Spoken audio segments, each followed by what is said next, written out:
અમદાવાદના ચંડોળા તળાવ પર ઐતિહાસિક કાર્યવાહી કરે છે। રાતોરાત કેટલાક સ્થાનિકોએ હાઈકોર્ટના દ્વાર ખખડાવ્યા છે। 18થી વધુ સ્થાનિકોએ ડિમોલેશનની કામગીરી સામે સવાલ ઉઠાવ્યા છે। હાઈકોર્ટમાં જાહેર રજા હોવાથી તત્કાલ સુનાવણીની માંગ કરવામાં આવી। મહત્વનું છે કે કેટલાક સ્થાનિકોએ રાતોરાત હાઈકોર્ટના દ્વાર ખખડાવ્યા હતા। જો કે હાઈકોર્ટમાં આજે જાહેર રજા છે, જેના કારણે સુનાવણી થઈ શકે તેમ નથી, પરંતુ કેટલાક સ્થાનિકોએ હાઈકોર્ટમાં તત્કાલ સુનાવણીની માંગ કરી છે। આ બાબતે જો કે ડિમોલેશનની કાર્યવાહી એક તરફ શરૂ કરી દેવામાં આવી છે। આ દ્રશ્યો જોઈ રહ્યા છો આપ ડિમોલેશનના, જ્યાં ગેરકાયદે બાંધકામો પર તંત્રનું બુલડોઝર ફરી વળ્યું છે અને મોટી સંખ્યામાં સુરક્ષા વ્યવસ્થા સઘન કરી દેવામાં આવી છે। આ સાથે જેટલા ગેરકાયદે વસતા લોકો છે તેમના વિરુદ્ધ પણ હવે પગલાં લેવાની સરકારની તૈયારી છે।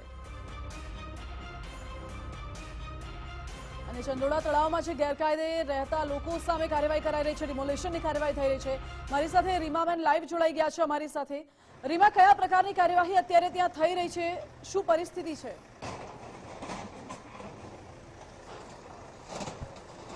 માનસી, ખાસ તો જો વાત કરવામાં આવે ચંડોળા તળાવની અંદર દાદાનું બુલડોઝર છે તે ફરી વળ્યું છે। ખાસ તો જો વાત કરીએ આ વિસ્તારની, તો આપ જ્યાં જુઓ તે તરફ ખૂબ જ મોટા પ્રમાણમાં કાટમાળ છે જે હાલ પડ્યો છે। અંદાજે 3000થી પણ વધુ ઝૂંપડપટ્ટીઓ આ વિસ્તારની અંદર આવેલી છે। એક તરફ જુઓ કે જે કાટમાળ છે તે પડ્યો છે, ત્યારે મારી બીજી તરફના જે દ્રશ્યો છે તેની જો વાત કરું તો બીજી તરફ સતત ડિમોલેશનની પ્રક્રિયાઓ છે તે ચાલી રહી છે। અહીંયા અંદર જે નાની મોટી ઝૂંપડા સાથે જે દુકાનો આવેલી છે તેને પણ તોડવાની કામગીરી છે જે હાલ ચાલી રહી છે। ખાસ તો જો વાત કરીએ તો જે પ્રકારે આ સમગ્ર ચંડોળા તળાવની અંદર ઝૂંપડા અને તેની સાથે સાથે જો વાત કરીએ તો દુકાનો પણ મોટા પ્રમાણમાં અહીંયા બાંધી દેવામાં આવી હતી। આ સમગ્ર ગેરકાયદે બાંધકામો છે જે અહીંયા બંધાયા હતા તે હવે તોડવાની કામગીરી છે જે હાલ અહીંયા પૂરજોરમાં ચાલી રહી છે। બપોરના 12 વાગ્યાનો સમય થઈ ચૂક્યો છે।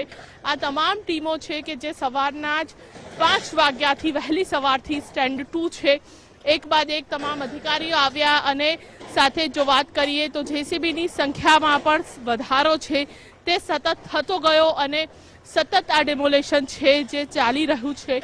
આવનારા 2 થી 3 દિવસ સુધી આ ડિમોલેશનની કામગીરી ચાલે તો નવાઈ નહીં રહે, કદાચ એના કરતાં વધારે સમય થઈ શકે, કારણ કે આ ચંડોળા તળાવની એક તરફનો ભાગ છે કે જ્યાં આજના દિવસે ડિમોલેશનની કામગીરી છે જે હાથ ધરવામાં આવી છે। આવતીકાલે અને તેના પછી પરમ દિવસે પણ બીજી તરફના ભાગમાં ડિમોલેશન હાથ ધરવામાં આવે તેવી પણ હાલ અહીંયા પૂરતી શક્યતાઓ છે તે જોવા મળી રહી છે। આપ જુઓ જે રીતે આ તમામ સમગ્ર વિસ્તારની અંદર ડિમોલેશનની કામગીરી છે તે સતત ચાલી રહી છે। જે લોકોએ ઝૂંપડાનું બાંધકામ કર્યું હતું, કાચા મકાનો, તેને પણ હાલ તોડી પાડવામાં આવ્યા છે। સાથે જો વાત કરવામાં આવે તો જે દુકાનો છે તેને પણ તોડવાની કામગીરી હાલમાં ચાલી રહી છે। કોર્પોરેશન તરફથી સત્તાવાર કેટલા ઝૂંપડા છે જેને તોડવામાં આવ્યા, કેટલી દુકાનો તોડવામાં આવી તેની હજી માહિતી નથી પ્રાપ્ત થઈ, પરંતુ અમદાવાદ શહેર સીપીએ કહ્યું કે 3000થી 4000 જેટલા કાચું અને પાકું કુલ બાંધકામો છે જે અહીંયા જોવા મળ્યા હતા। સર્વે પણ હાથ ધરવામાં આવ્યો હતો આ તમામ જગ્યાને લઈને અને ગઈકાલે જ મામલતદાર પાસેથી પણ આને તોડવા માટેની મંજૂરી છે જેને લેવામાં આવી અને અમદાવાદ મહાનગરપાલિકાના પણ 7 ઝોનના અધિકારીઓ હોય, હેલ્થ વિભાગના અધિકારી, ઇજનેર વિભાગના અધિકારી, તમામે સાથે મળીને અમદાવાદનું આ મેગા ડિમોલેશન કહી શકાય, ગુજરાતનું સૌથી મોટું આ મેગા ડિમોલેશન કહી શકાય કે જે હાલ ચાલી રહ્યું છે। દ્વારકામાં પણ આપણે બેટ દ્વારકાનું પણ ડિમોલેશન જોયું, પરંતુ ત્યાં આટલી મોટી મશીનરી છે જે નથી વપરાય, પરંતુ અમદાવાદના ચંડોળા તળાવની અંદર આટલા મોટા પ્રમાણમાં મશીનરી છે જેનો સતત ઉપયોગ થઈ રહ્યો છે અને સતત ડિમોલેશનની કામગીરી છે જે ચાલી રહી છે। ત્યારે તેની વચ્ચે જે અન્ય લોકો છે જેમને ગઈકાલથી નોટિસ પણ આપી દેવામાં આવી છે તે તમામ લોકો પોતાના મકાનો પણ ક્યાંક ખાલી કરતા સવારથી જ નજરે પડ્યા હતા। અત્યારની પણ જો વાત કરીએ તો 12 વાગ્યા અને સતત ડિમોલેશનની જે કામગીરી છે તે હાલ ચંડોળા વિસ્તારની અંદર ચાલતી જોવા મળી રહી છે। જી રીમા, બિલકુલ ડિમોલેશનની કાર્યવાહી ચાલી રહી છે, જેના દ્રશ્યો પણ સ્પષ્ટ છે, પરંતુ જે લોકો અહીં ગેરકાયદે વસવાટ કરતા હતા હવે શું એ લોકોનું, શું એ તમામ લોકોનું ડિપોર્ટેશન કરવામાં આવશે? કયા પ્રકારની કાર્યવાહી તેમના વિરુદ્ધ થઈ શકે છે?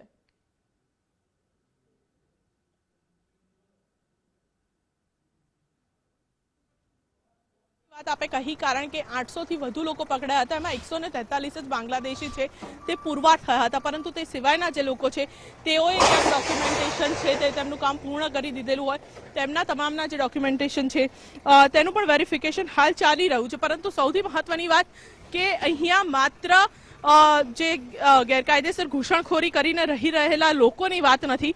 આ આખો જે છે તે તળાવનો ભાગ છે અને આ તળાવના જ ભાગની અંદર આ લોકો વર્ષોથી રહી રહ્યા છે. એટલે જે વોટર બોડી છે ત્યાં આ લોકો વસવાટ કરતા જોવા મળી રહ્યા હતા અને તેને જ લઈને ડિમોલેશનની કામગીરી છે ત્યાં વિસ્તારની અંદર ચાલી રહી છે. આપ જુઓ, જ્યાં જુઓ ત્યાં આગળ આ જ પ્રકારે ડિમોલેશન છે જે આખા સમગ્ર તળાવની અંદર કરવામાં આવી રહ્યું છે. કદાચ આ ઘટના એવું કહેવાય કે ભારતમાં આ પ્રકારે ક્યાંય નહીં થયું હોય.